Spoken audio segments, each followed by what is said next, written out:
आते हैं 25 साल की। अब 25 साल की लड़की 4 जगह वो मुंह मार चुकी होती है, सब नहीं पर बहुत। और वो 25 साल की जब तक आती है तो पूरी जवान होके आती है। जब जवान होके आएगी तो स्वाभाविक है कि वो अपनी जवानी कहीं ना कहीं तो वो।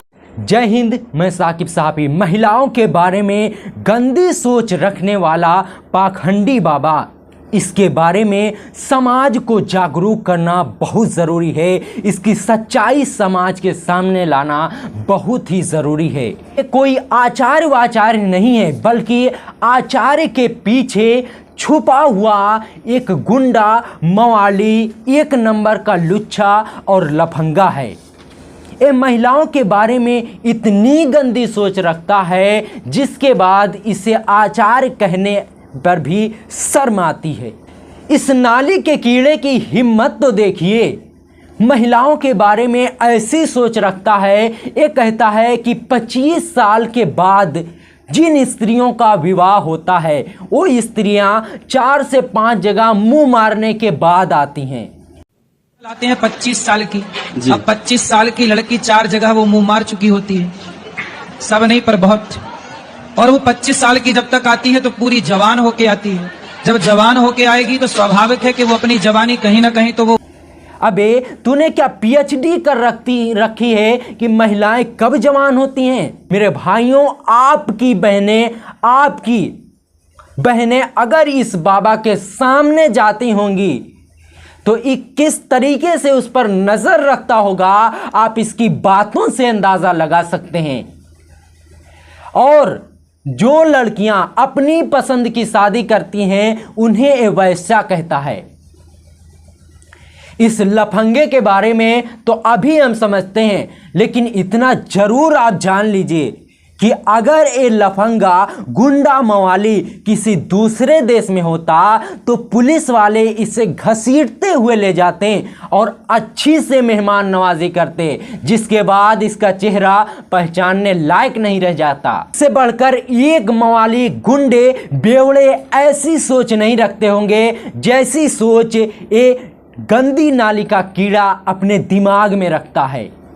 मेरे भाइयों, इस गंदी नाले के कीड़े को अपने परिवार की महिलाओं से दूर रखना। ये कोई आचार्य वाचार्य नहीं है, बल्कि इसका पूरा नाम अनिरुद्ध राम तिवारी है।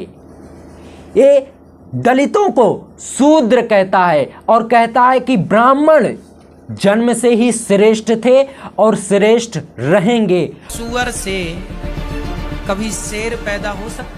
अबे पागल, एक नंबर के सन की, क्या तुमने कभी जिस संविधान को पढ़ते हो उस संविधान को लिखने वाला कौन? एक दलित समाज से आते हैं, डॉक्टर भीमराव अंबेडकर। जिस संविधान से आज हम इतने इतराते हैं, जिस संविधान को लेकर हमारे देश के नेता उसे सर्वोपरि मानते हैं, उस संविधान को लिखने वाला एक दलित समाज से आता है, जिसका नाम डॉक्टर भीमराव अंबेडकर था। क्या ये भूल गया? एक गंदी का नाली का कीड़ा कहता है कि इंसान बराबर नहीं होते। ये क्या कहता है? मेरी बातों को गौर से सुनना। एक गुंडा, मवाली कहता है कि ब्राह्मण और शूद्र बराबर नहीं हो सकते। अबे पागल, मैं एक बात तुझसे पूछता हूं कि जब खून की जरूरत होती है ना, तब तो तू शूद्र नहीं देखता, तब तो किसी जाति को नहीं देखता। इसीलिए अखिलेश यादव ने तुझे बीच सड़क पर बेइज्जत किया था। उसके बाद जब इसके पास उनके जवाबों को बताने के लिए कोई जवाब नहीं था, तब हिंदू और मुसलमान पर उतर आता है। मेरे भाइयों, ऐसे बाबाओं से, ऐसे पाखंडी बाबाओं से समाज को दूर रहना बहुत जरूरी है। एक गंदी नाली का कीड़ा क्या सोच रखता है दलित समाज के बारे में, इसके जबान से आप खुद सुन लीजिए। ये कहता है कि सुअर से कभी शेर पैदा नहीं होता। इसके कहने का मतलब ये किस जगह से बोल रहा है उसको समझो। ये कहता है कि कभी दलित से ब्राह्मण नहीं पैदा हो सकता। अबे क्या ऊपर से हम हिंदू क्या ऊपर से कोई ब्राह्मण और शूद्र बनकर आया था? क्या जब बच्चा पैदा होता है तो उसके ऊपर कोई मोहर लगकर आती है कि ये ब्राह्मण है, ये शूद्र है? उसके बाद प्रवचन सुनाने बैठ जाते हो कि कोई शूद्र निचली जाति का है, ब्राह्मण श्रेष्ठ है और शूद्र निम्न जाति का है।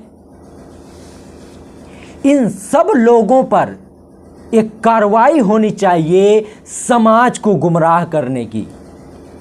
मेरे भाइयों, अगर एक गुंडा मवाली किसी अन्य देश में होता ना तो अब तक पुलिस वाले कूट कूट कर इसकी शक्ल पहचानने के लायक नहीं छोड़ी होती। मेरे भाइयों, ऐसे बाबाओं से सावधान रहिएगा और अपनी बहन बेटियों को इसके कार्यक्रम में हरगिज मत जाने दीजिएगा, क्योंकि महिलाओं के बारे में इतनी गंदी सोच रखने वाला एक गुंडा मवाली धर्म के नाम पर सीधा रास्ता कैसे दिखाएगा, जिसे खुद अपने रास्ते का पता नहीं।